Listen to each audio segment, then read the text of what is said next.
Alright everyone, it's time to talk about no, we are not on the precipice of civil war. Will you fucking try to chill out and shit? I see increasingly people are like, oh well, the West has fallen, the United States will degrade away into nothing. Pretty soon people will be killing each other in the streets. And I'm looking at this and it sounds a lot like similar rhetoric if you look back, if you understand history, especially applied to the idea of a social panic. And you look back at the Satanic Panic or the Cold War, the Red Scare or something, or even the Temperance Era or something. If I read Temperance Era literature, which I've stumbled across while editing some of the early 20th century and late 19th century works that I've edited anyway.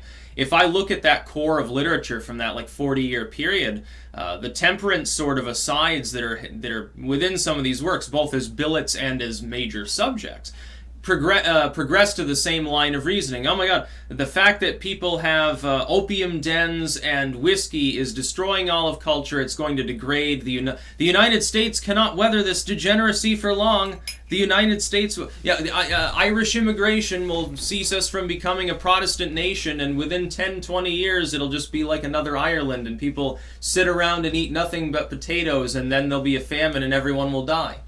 That sort of apocalyptic sort of stuff is everywhere. Think about it this way. Here's a good thing.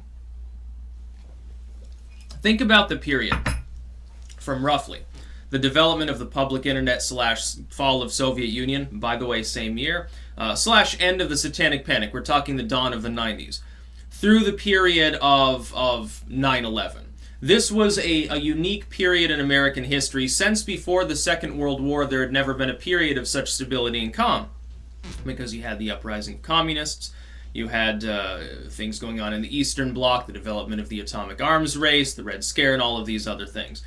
But once the USSR fell, and the internet became widespread, and you have early satellite radio is starting to come out, people are doing, playing with Windows fucking 95 and shit, you didn't have a lot of the problems, a lot of the apocalyptic notions of atomic war. Well, those were gone. There was no atomic standoff. The USSR had collapsed. Russia, which was the only nuclear power left behind among those nations, was conciliatory with the U.S. You hadn't had 9/11 yet, so terrorism wasn't on people's minds. What ended up happening? People still made up all sorts of reasons to fear.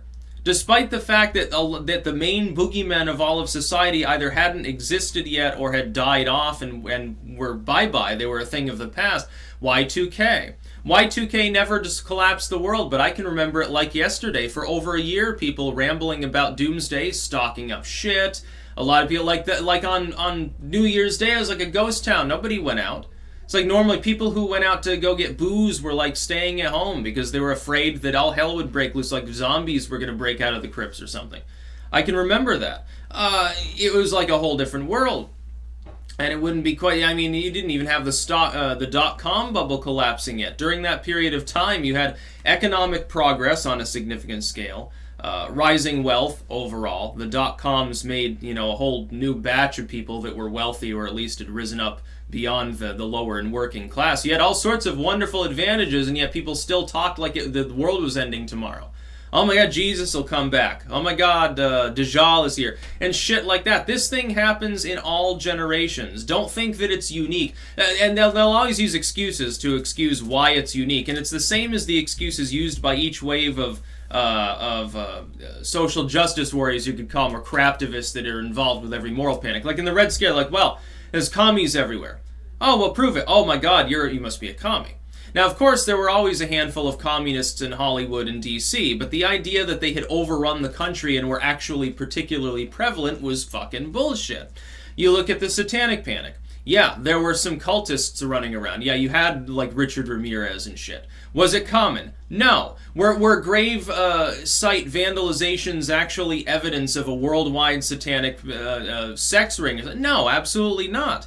They were evidence of teenagers doing stupid shit, but everyone treated it like the world was ending. Jesus, oh my god, Jesus is going to abandon us. Pretty soon the devil will be the president of the United States. And it never happened. It never was going to happen. Now we've got a moral panic with Nazis and hate speech, and internet free speech has gone too far. Oh my goodness, people say what they really believe in. We've got to censor that. We've got to stop it somehow. It's going to cause the end of the world. And then natural reaction from the other side. It's much like people declaring Reagan the antichrist during the height of the satanic panic. Same fucking shit.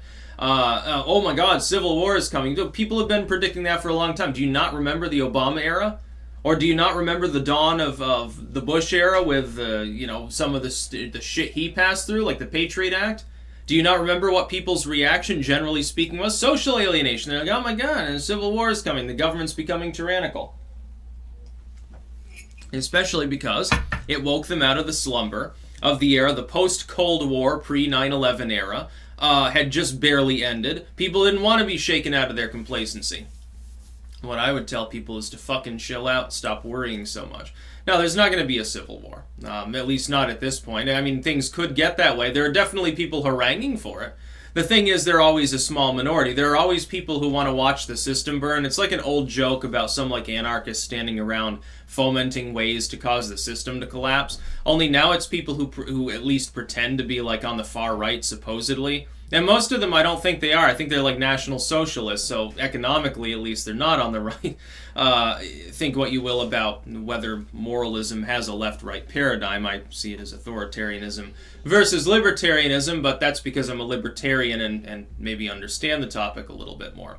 I'm not predicting a civil war at this time, and if it happens, it would be a fairly short one, I have a feeling. Because what would end up happening is you'd have a bunch of conservatives with 10 times the weapons of the left, who are generally more fit, who have more land as an aggregate. You'd have them teaming up with a hell of a lot of the people from the urban areas who would flee immediately, probably most of the military and local police, state police, things like that, militias.